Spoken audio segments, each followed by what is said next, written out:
Hello students, in programming for problem solving subject, today we will discuss about the concept of an array used in C language. First of all, we have to learn the definition of an array, how we can define an array and how we can declare array variable. So we can define array as an array is a collection of data with similar data type. Its elements stored in continuous memory location. Address of first element is called base address. We can access all the elements of an array using a special number called index number. Index number always starts from 0. Maximum value of index number will be array size minus 1. We can define an array variable as, first of all, we have to write the data type of the array, then name of the array variable. After that, in square bracket, we have to provide the size. For example, suppose we want to declare an integer array named as marks with 5 blocks, then we can write it as integer marks and inside bracket we are writing 5 here. This is the diagram after declaration. So let us explain each and every point here. Suppose as the first line indicates, elements of array stored in continuous memory location and the address of first element is called base address. So क्या कहता है, ये सारे concept समझिएगा. देखो, जब हम किसी एक वेरिएबल को डिक्लेयर करते हैं, सपोज एक इंटीजर टाइप का वेरिएबल हमने डिक्लेयर किया इंटीजर a, राइट. सो आपको ये पता है कि इससे कंप्यूटर की मेमोरी में एक ब्लॉक रिजर्व होगा और इस ब्लॉक का नाम क्या होगा, a. The name associated with this memory location is a. And जो वैल्यू आप ट्रांसफर करेंगे वो वैल्यू इस पॉइंट पर स्टोर हो जाएगी, राइट. साथ में ही ये मेमोरी लोकेशन जो भी होगा, इसका साइज कितना होगा, it is up to 4 byte because we are using integer variable and in case of GCC compiler integer variables required 4 bytes of memory, right. But क्या होगा अगर हम इंटीजर के ही टाइप के और ज्यादा वेरिएबल डिक्लेयर करना चाहें इन काउंटिंग, सपोज इट इज 2, 3, 10, 50, 100. सो 2 तक तो हमें 2, 3, 4 के लिए तो कोई प्रॉब्लम नहीं है. We can write it as integer a, b, c, d and so on. But what is the role of the program? What is the role of the computer in human life? किसी भी operation को या कह सकते हैं कि manual effort को minimise करना, जो मैनुअल टास्क है उसको मिनिमाइज कर लेना.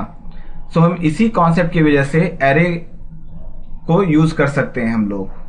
क्या कि अगर आपको इंटीजर के ही साइज के एक से ज्यादा वेरिएबल चाहिए तो आप एक एरे का कॉन्सेप्ट यूज कर सकते हैं. अब यहां पे इंटीजर साइज में हम के ऊपर, इंटीजर साइज से मतलब यह है कि किसी भी डेटा टाइप के अगर एक से ज्यादा वेरिएबल आपको चाहिए then you can use concept of array. Example के लिए आपको इंटीजर साइज के 5 ब्लॉक चाहिए 5 नंबर स्टोर करने के लिए. So one of the technique maybe you can write a variable declaration as integer, say it is a1, a2, a3, a4 and a5, right. So we can declare 5 variable in such a manner. But अगर हम array concept use करते हैं तो आपको सिर्फ लिखना होगा integer, say name of the array is marks and inside the square bracket you have to provide the 5. इससे होगा क्या, आपके कंप्यूटर की मेमोरी में एक ब्लॉक रिजर्व होगा ये टोटल हम एक ब्लॉक मान लेते हैं आपके कंप्यूटर की मेमोरी में एक ब्लॉक रिजर्व होगा और इस ब्लॉक का नाम क्या होगा जो इसके साथ जुड़ा होगा, that is marks. Normal variable में जैसे होता है, but in square bracket we are writing 5 year. 5 indicate करता है कि इस ब्लॉक के अंदर ये जो ब्लॉक एक रिजर्व हुआ, इस ब्लॉक में कितने सब ब्लॉक होंगे, ये 5 सब ब्लॉक होंगे और हर एक ब्लॉक को एक स्पेशल नंबर मिलेगा जो कि स्टार्ट होगा हमेशा 0 से और कहां तक इसकी वैल्यू होगी, जो भी इसका साइज है, साइज कितना है यहां पर 5, तो 5 - 1 दैट इज 4। सो 0 से स्टार्ट होके 4 तक जाएगा और यही जो स्पेशल नंबर्स हैं, these special numbers are called as a index number. Index number.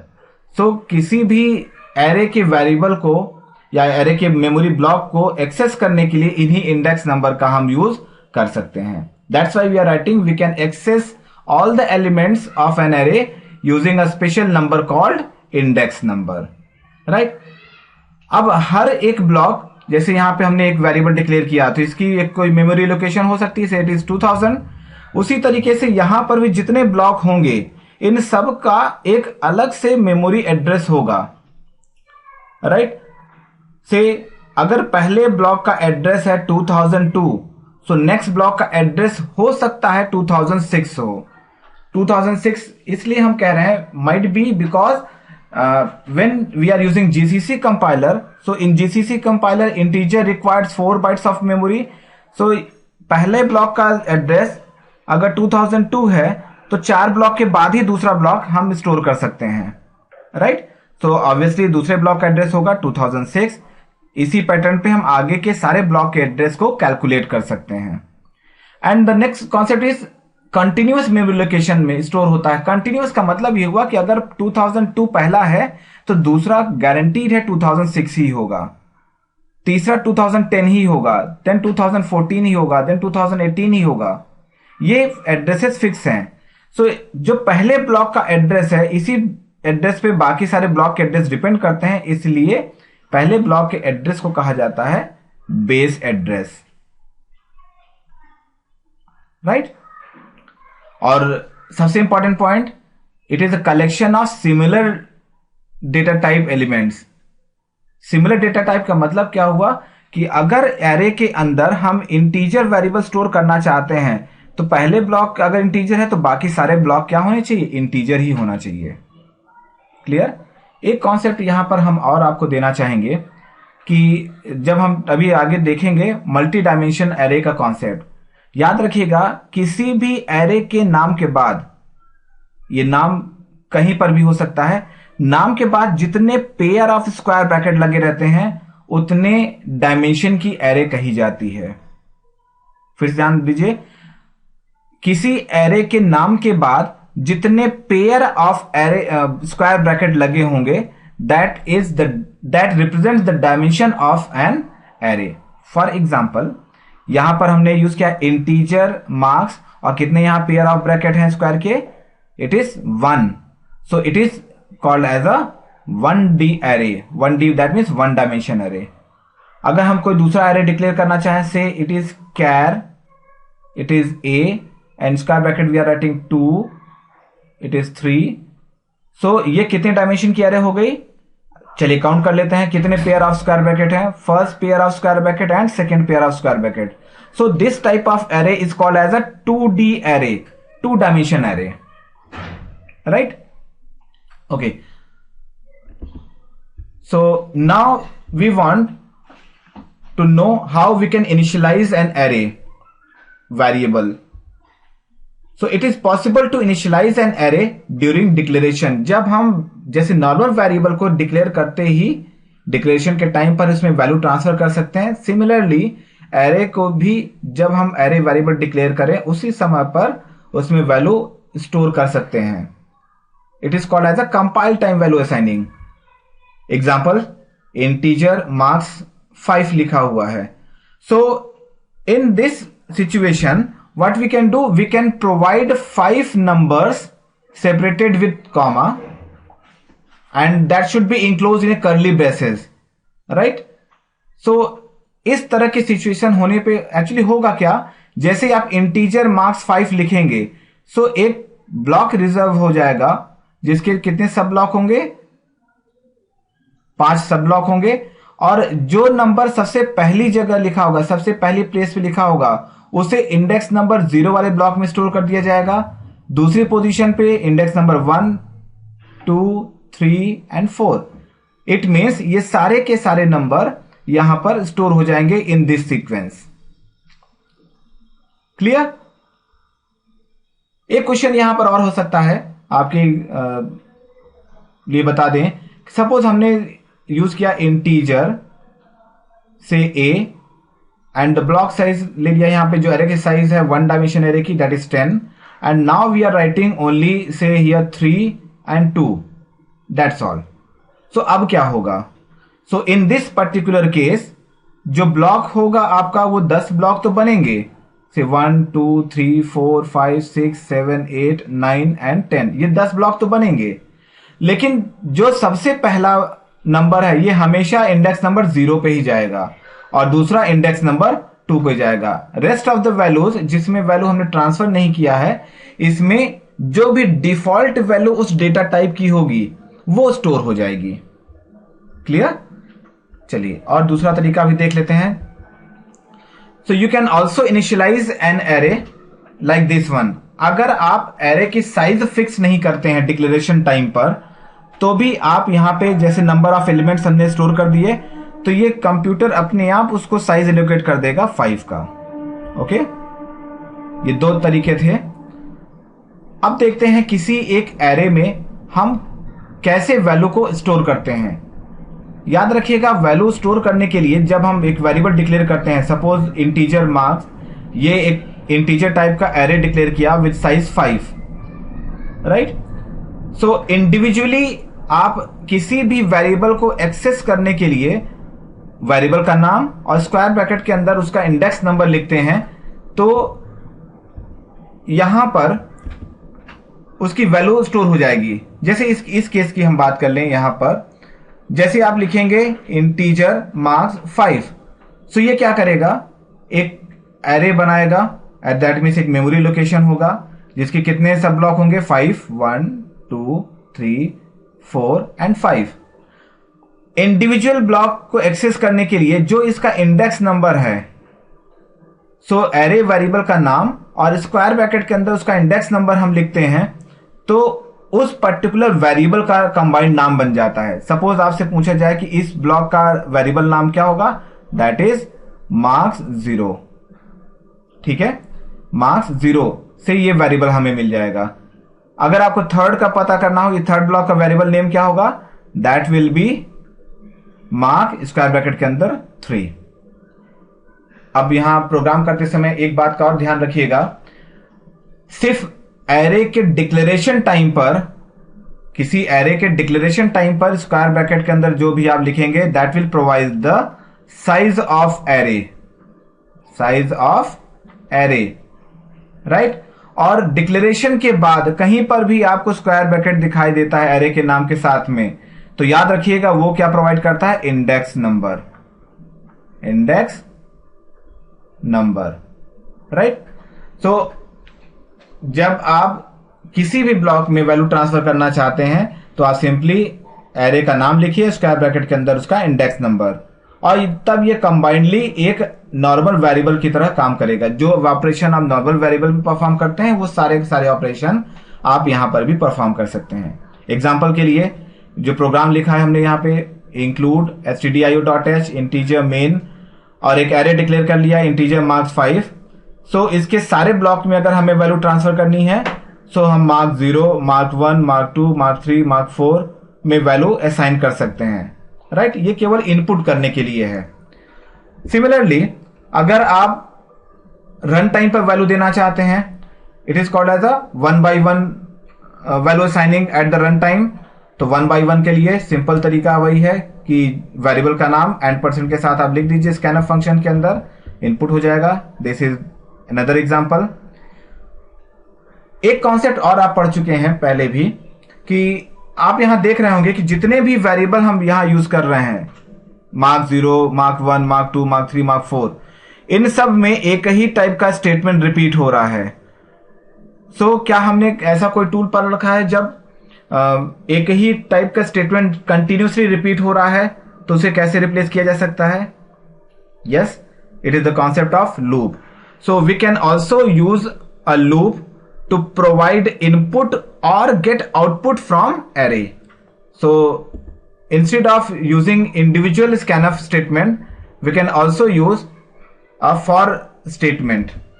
यहां पर जैसे marks 5 ये वेरिएबल हमने यूज किया, एरे वेरिएबल, साथ में एक इंडेक्स नंबर के लिए x वेरिएबल यूज कर ले रहे हैं. So for x is equal to 0. याद रखिएगा ये 0 कंपल्सरी है. अगर आप 0 नहीं देंगे, आप 1 से लेके 5 तक रन कराएंगे तो आपका रिजल्ट एब्सर्ड आएगा, राइट? क्योंकि इंडेक्स नंबर ऑलवेज 0 से स्टार्ट होता है, इस वजह से यहां पर हमेशा x इज इक्वल टू 0 ही लिखेंगे, क्योंकि अगर शुरुआत से वैल्यू ट्रांसफर करनी है तो. Then we can write %d inside the scanf and %mark x. तो जब x की वैल्यू 0 होगी तो वैल्यू ट्रांसफर होगी मार्क 0 में, जब x की वैल्यू 1 होगी तो मार्क 1 में वैल्यू जाएगी. इसी तरीके से जब x की वैल्यू 4 होगी तो मार्क 4 में वैल्यू ट्रांसफर होगी. It is the responsibility of the programmer to check the index number. अगर यहां पर हम x की जगह पे, यहां पर 5 की जगह पे 10 लिख देते हैं तो ऐसा नहीं है कि एरे हमारा साइज 10 का हो जाएगा, वो ओवरफ्लो की कंडीशन आ जाएगी और एब्सर्ड रिजल्ट आपको मिल सकता है, right? This is the different method by which we can assign value at compile time and at run time. 1 by 1 value transfer करने के लिए आप कंपाइल टाइम पे इस मेथड का यूज कर सकते हैं, रन टाइम पर इस मेथड का यूज कर सकते हैं. बट अगर आपको सारी की सारी वैल्यू ट्रांसफर करनी है then we prefer this method. Okay, next one. अगर हमें आउटपुट लेना हो तो आउटपुट तो हमेशा हमें रन टाइम पर ही मिलता है. सो उसके लिए printf स्टेटमेंट हम यूज करेंगे. सो इसके लिए देख लेते हैं. अगर 1 by 1 किसी एलिमेंट को आपको स्टोर कराना है, 1 by 1 वैल्यू आपको देनी है, प्रिंट कराना है, तो आप इंडिविजुअल एलिमेंट को इस तरह से प्रिंट कर सकते हैं या मल्टीपल प्रिंटफ स्टेटमेंट लगा के हम प्रिंट कर सकते हैं. लेकिन अगेन यहां पर भी बिकॉज ये सारे स्टेटमेंट रिपीट हम कर रहे हैं, so we can replace this with the help of a for loop और एनी अदर लूप, राइट? जैसे यहां पर ये इंडिविजुअल स्टेटमेंट्स रिपीट हो रहे हैं, केवल चेंज कहां पर हो रहा है? Index number. So index number को हम लूप वेरिएबल से कंट्रोल करके हम फॉर लूप से इसे रिप्लेस कर सकते हैं. Clear? Right. So next concept is, now we are going to write a full-fledged program for creating an array of size 10. आपको एक प्रोग्राम करना है जिसमें 10 नंबर यूजर से लेना है और आफ्टर दैट उन्हीं 10 नंबर को हमें प्रिंट कर देना है.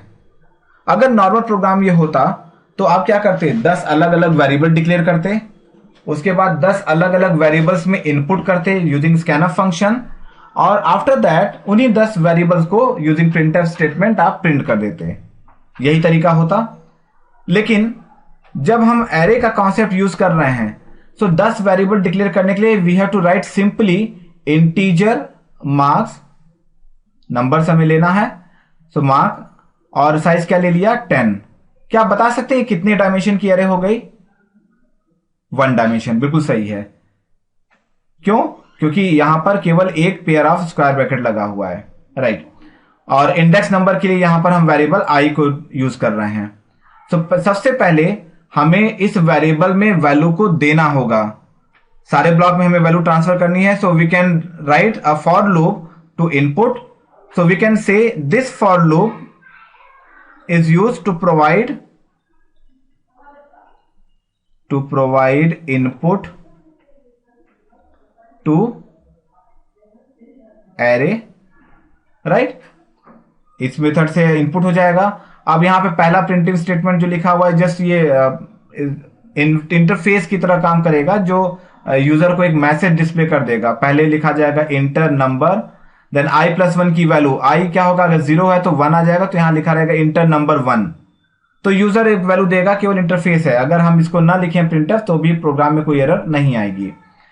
तो ये मैसेज हुआ इनपुट करने के लिए. आफ्टर दैट हमें केवल उस नंबर को प्रिंट करना है. सो नेक्स्ट फॉर लूप हम फिर से लिखेंगे और उसके अंदर हम क्या प्रोवाइड कर देंगे, printf statement to print those numbers. So this statement is use to print output. Right, I think ये आपको समझ में आ रहा होगा. जब आई की वैल्यू 0 होगी तो मार्क्स 0 की वैल्यू प्रिंट होगी, जब आई की वैल्यू 1 होगी तो आई मार्क्स 1 की वैल्यू प्रिंट होगी. सिमिलरली आई 9 तक की वैल्यू जाएगी. Clear? Okay, now we are using the same concept for different program. अब आपसे कहा जा रहा है कि कोई 10 नंबर हैं और उन 10 नंबर का आपको सम करना है और सम लेने के बाद एवरेज को फाइंड करना है. तो लॉजिक क्या होगा, पहले लॉजिक हम देखते हैं इस प्रोग्राम का लॉजिक क्या होगा. 10 नंबर आपको लेने हैं. क्या लिखा है, write program to find average of n numbers using array. अब ये n नंबर यहां पर हम फिक्स कर रहे हैं, इट इज 10. n की जगह पे इट इज 10. राइट, सो क्या होगा, आपको पहले तो 10 डिफरेंट वेरिएबल आपको डिक्लेयर करना होगा. सो 10 डिफरेंट वेरिएबल से n1 n2 up to n10, ये 10 वेरिएबल हो जाएंगे. फिर आपको क्या करना होगा, सम फाइंड करना होगा, n1 plus n2 plus n3 and so on. After that total ये जो सम मिलेगा आपको, इस सम को जो टोटल n नंबर है n से डिवाइड कर देंगे. क्लियर? सो यहां पर अब हम चाहते हैं कि ये n नंबर की जो वैल्यू है, जो 10 ना लेके कोई भी रन टाइम पे नंबर ले लें, लेकिन जो एरे की साइज है वो आप 10 ही रखना चाहते हैं. सो पहला n वेरिएबल ये बताता है कितने नंबर हम लेने जा रहे हैं, लेकिन याद रखिएगा the value of n should be less than और इक्वल टू 10. राइट, सो पहला इनपुट करना है हमें नंबर. जो n इनपुट करेंगे, यहां पर हम n की वैल्यू क्या ले रहे हैं, 10 ले रहे हैं. सो यहां पर i लेस देन 10 ही आएगा. पहला लूप यूज कर लिया हमने इनपुट करने के लिए, और इनपुट करने के बाद हमने इसका सम फाइंड कर लिया. Sum is equal to sum plus i, जैसे कॉन्सेप्ट होता है उसी तरीके sum is equal to sum plus marks i. और इस लूप से बाहर निकलने के बाद हमने डिवाइड करके एवरेज निकाल लिया. राइट, तो फाइनली आपको एवरेज मिल गया. देन एवरेज को हम प्रिंट कर लेंगे, आपको फाइनल आंसर मिल जाएगा. ठीक है, ओके. अब यहां पर एक नया कॉन्सेप्ट हम यूज कर लेते हैं, जिसमें जो एक एरे दिया जाएगा, उस एरे के सारे एलिमेंट्स जो हम इनपुट कर रहे हैं उनको रिवर्स ऑर्डर में प्रिंट करना है. सो ये उसी तरीके से है. रिवर्स ऑर्डर में प्रिंट करने का मतलब क्या हुआ, अब थोड़ा सा इसमें ध्यान दीजिए. एक लॉजिक आप यहां समझिए. जब आप एक एरे डिक्लेयर कर रहे हैं, यहां पर एक एरे हमने डिक्लेयर किया 1 2 3 4 5 6 7 अप टू n. ये कोई एरे है with index number 0 1 2 3 4 up to n-1. Right, so इस एरे में इनपुट करने का कॉन्सेप्ट तो आपको पता है कि एक फॉर लूप लगाएंगे, i इज इक्वल टू 0 से शुरू करेंगे, i लेस देन जो n है वहां तक जाएंगे और i प्लस प्लस करेंगे. इसके अंदर अगर हमें स्कैनफ करना है या प्रिंटफ करना है, कोई भी ऑपरेशन परफॉर्म करना है, वो ऑपरेशन हम परफॉर्म कर लेंगे. ठीक है, तो याद रखिए जितने डायमेंशन की, अभी हम एक ही 1 डायमेंशन की बात कर रहे हैं, तो एक ऑपरेशन परफॉर्म करने के लिए एक फॉर लूप लगाना हमारे लिए जरूरी है.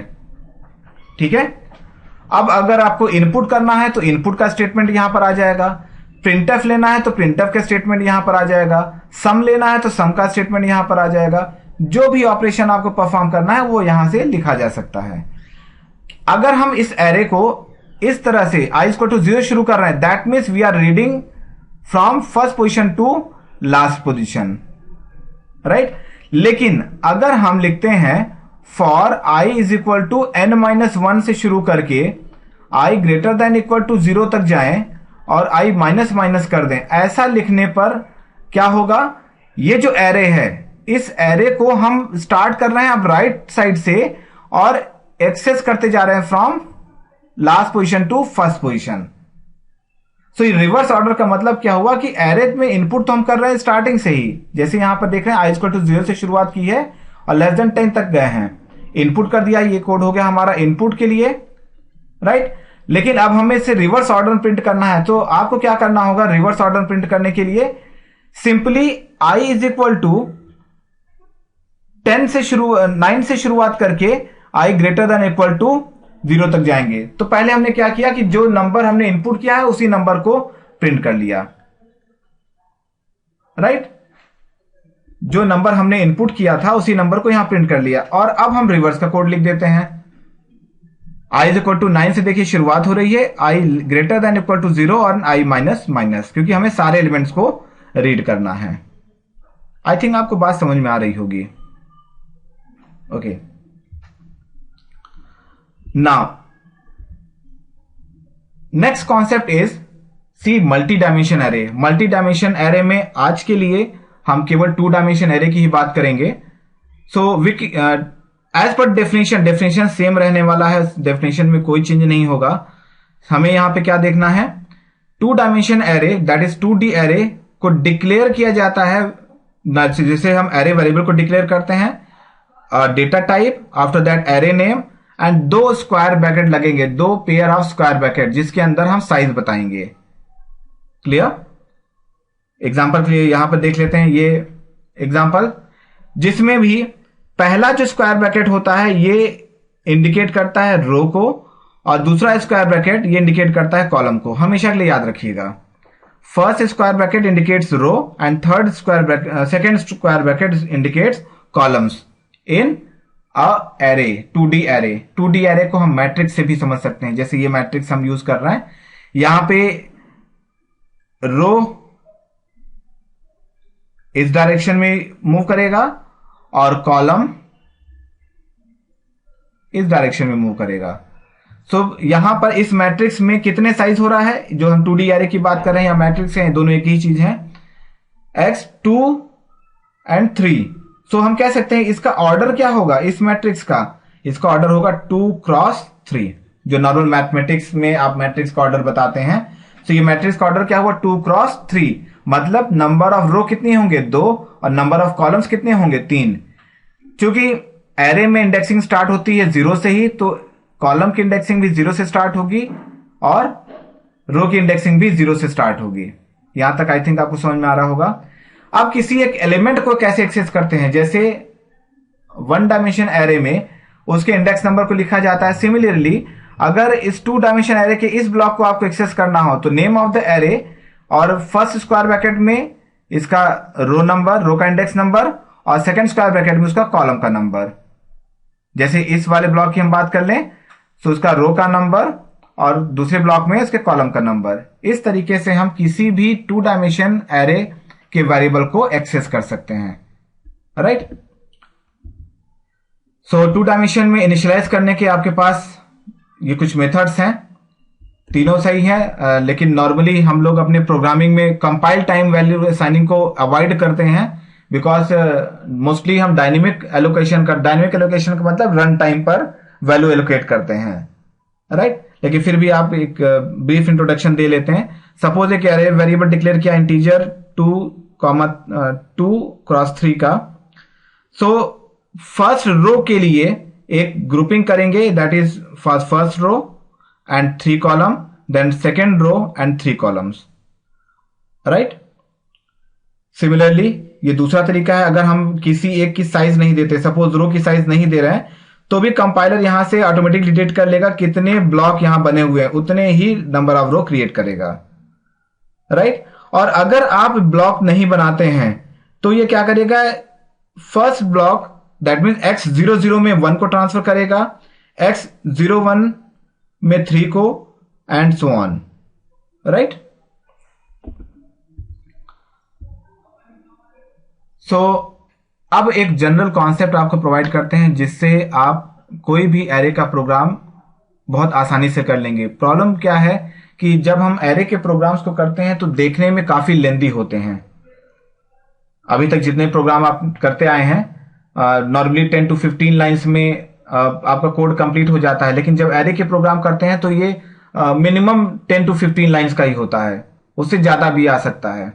ओके, तो हमें क्या करना होगा कि एरे के अगेंस्ट में कैसे हम ऑपरेशन परफॉर्म करना है उसका एक कॉन्सेप्ट रखते हैं दिमाग में।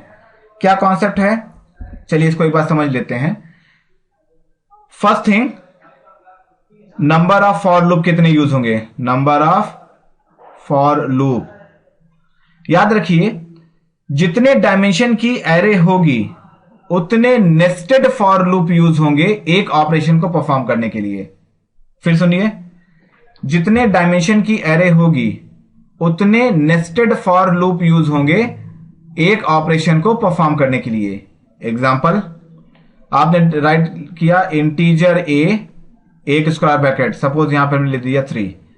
सो इस एरे में इनपुट करने का, जो अगर नॉर्मल वेरिएबल में इनपुट करना होता तो क्या लिखते, we can write only scanf then %d and %a, सिर्फ इतना ही लिखा जाता अगर सिर्फ नॉर्मल वेरिएबल a होता तो। लेकिन अब ये क्या है, A3, मतलब एक एरे हो गया, कितने डायमेंशन का है, 1 डायमेंशन का। तो इनपुट करने के लिए एक फॉर लूप आप लगाएंगे विद इंडेक्स नंबर, जैसे इंडेक्स नंबर यहां पर i हम यूज कर ले रहे हैं, i = 0, i <3, i++, और इस फॉर लूप के अंदर इसको बंद कर देंगे। आई थिंक आप मेरी बात समझ रहे होंगे। अगर आपको किसी एरे का प्रिंट करना है, सो अगेन फिर वही काम करना, एक वेरिएबल होता तो प्रिंट करने के लिए क्या लिखते, you can write printf %d then name of the variable a। लेकिन अगर इसी को 1 डायमेंशन एरे को आपको प्रिंट करना है तो आपको क्या लिखना होगा, फॉर लूप के अंदर i = 0, i <3, i++, और ये ब्लॉक के अंदर बंद कर देते। 1 डायमेंशन एरे के सारे एलिमेंट का सम करना है अगर, तो 2 एलिमेंट का सम कैसे लिखा जाता है, अगर रिपीटेटिव टास्क करना है तो सम = सम प्लस a, ऐसा हम लिख सकते हैं। तो एरे के सारे एलिमेंट को सम करना होगा तो इसी को एरे के अंदर लिख देंगे, फॉर i = 0, i <3, जो भी उसका साइज है यहां पर, i++, और इसको लूप के अंदर बंद कर देंगे। क्लियर, जितने डायमेंशन की एरे होगी उतने नेस्टेड फॉर लूप यूज होंगे। यहां 1 डायमेंशन की एरे है तो केवल एक ही फॉर लूप यूज हो रहा है। चलिए अब हम एग्जांपल देख लेते हैं 2 डायमेंशन के लिए। 2 डायमेंशन का एग्जांपल, सपोज आपने वेरिएबल डिक्लेयर किया इंटीजर a से 2, 3, राइट। सो एक वेरिएबल में इनपुट करने के लिए आपको क्या लिखना होता है, scan f %d and %a, right. लेकिन अगर यही 2D एरे हमारे पास है तो 2 नेस्टेड फॉर लूप यूज करना होगा। फॉर से i = 0, i <2, पहला फॉर लूप रो के लिए होता है, i++, और इसी के अंदर एक दूसरा फॉर लूप यूज करेंगे, फॉर j = 0, j <3, दूसरा फॉर लूप कॉलम के लिए होगा, j++, और इसके अंदर ये इनपुट का कोड हो गया। अगर प्रिंट करना होता तो instead of writing scan of, यहां पर इंडेक्स नंबर भी प्रोवाइड करेंगे i और j के टर्म्स में, राइट। अगर यही आपको प्रिंट करना होता सो स्कैनफ की जगह पे आप printf का स्टेटमेंट लिख सकते थे, printf %d and %a, and %printf नहीं लगेगा, a, i and j, right. अब थोड़ा सा यहां पे ध्यान दीजिएगा, बिकॉज i और j 2 वेरिएबल हम यहां यूज कर रहे हैं, तो ऐसा नहीं कि उसकी जगह पे आप 2 %d लगा देंगे। ये एक ही वैल्यू को डिनोट कर रहा है, इसलिए एक ही %d होगा। सिमिलरली a, i, j एक ही वैल्यू को डिनोट करता है, इसलिए यहां एक ही %d यूज हो रहा है। आई थिंक आपको बात समझ में आ गई होगी। जो भी ऑपरेशन परफॉर्म करना हो, एडिशन करना हो, इनपुट करना हो, प्रिंट करना हो, तो 2 डायमेंशन की एरे है अगर, तो 2 नेस्टेड फॉर लूप यूज होंगे, 2 फॉर लूप यूज होंगे नेस्टेड, ठीक है। ओके, चलिए अब कुछ इंपॉर्टेंट क्वेश्चंस देख लेते हैं जो आपके एग्जाम में बहुत ही फ्रीक्वेंटली पूछे गए हैं, और एक लॉजिक बनाने की कोशिश करेंगे। Suppose here we want to create a matrix of size 3x2, एक 3x2 की मैट्रिक्स हम यहां क्रिएट करना चाहते हैं। सो मैट्रिक्स आप समझते हैं क्या होगा, कुछ ऐसा स्ट्रक्चर होता है, 3x2 का मतलब 3 रो होंगे और 2 कॉलम्स होंगे। सो सबसे पहले वेरिएबल वेरिएबल आप डिक्लेयर कर रहे हैं, जैसे नॉर्मल वेरिएबल डिक्लेयर करते हैं। फिर रो और कॉलम के लिए उनके इंडेक्स नंबर के लिए आर और C, R stand for row, C stand for column, ये 2 वेरिएबल हम यूज कर ले रहे हैं। पहला ऑपरेशन क्या है, हमें इनपुट करना है। इनपुट करने के लिए स्कैनफ फंक्शन यूज होता है। सो कितने डायमेंशन की मैट्रिक्स है, 2 डायमेंशन की मैट्रिक्स है, 2 डायमेंशन की। So 2 nested for loop use हो रहे हैं। पहला फॉर लूप रो के लिए, it is for row, and next for column. I think 3x2 है तो यहां पहले 3 आएगा, बाद में 2 आएगा। इनपुट कर दिया हमने, ये कोड हो गया किसके लिए, 2D में इनपुट के लिए। आफ्टर दैट हमें केवल उसको प्रिंट कर देना है, तो प्रिंट करने के लिए प्रिंटफ स्टेटमेंट यूज होगा, राइट। और किसको प्रिंट करना है, 2 डायमेंशन मैट्रिक्स के एलिमेंट को। तो 2 डायमेंशन मैट्रिक्स से सारे एलिमेंट हमें प्रिंट करना है, तो 2 नेस्टेड फॉर लूप का यूज होगा। अब ये न्यू लाइन का जो कॉन्सेप्ट लिखा हुआ ये सिर्फ इसलिए कि जैसे ही एक रो आपकी प्रिंट हो जाएगी, जैसे ये फर्स्ट रो प्रिंट हो जाएगी, then you have to change the row for the next line. अगर आप नहीं लिखेंगे तो केवल आउटपुट आपको ऐसा नहीं लगेगा कि मैट्रिक्स ऑर्डर में है, अदरवाइज इसका कोई फर्क नहीं पड़ता आप यहां पर न्यू लाइन लिखते हैं या नहीं लिखते हैं। इससे केवल आउटपुट पे फर्क पड़ता है, आउटपुट के रिप्रेजेंटेशन पे, उसके एक्चुअल मीनिंग पे कोई फर्क नहीं पड़ता। क्लियर है, राइट। सपोज थोड़ा सा अब इसी प्रोग्राम को और एक्सटेंड करते हैं। अब हमें 2 मैट्रिक्स जो कि जिनका ऑर्डर 3x3 है, उनका एडिशन ऑपरेशन परफॉर्म करना है। तो आई थिंक प्रोग्राम देखने में आपको लंबा लग रहा होगा, लेकिन इसको अगर हम समझ के करें तो देखिए बहुत आसान होगा। इस प्रोग्राम को समझने के लिए आप ऐसा सोचिए कि आपको 2 वेरिएबल को ऐड करना है, 2 नंबर्स को ऐड करने का प्रोग्राम करना है।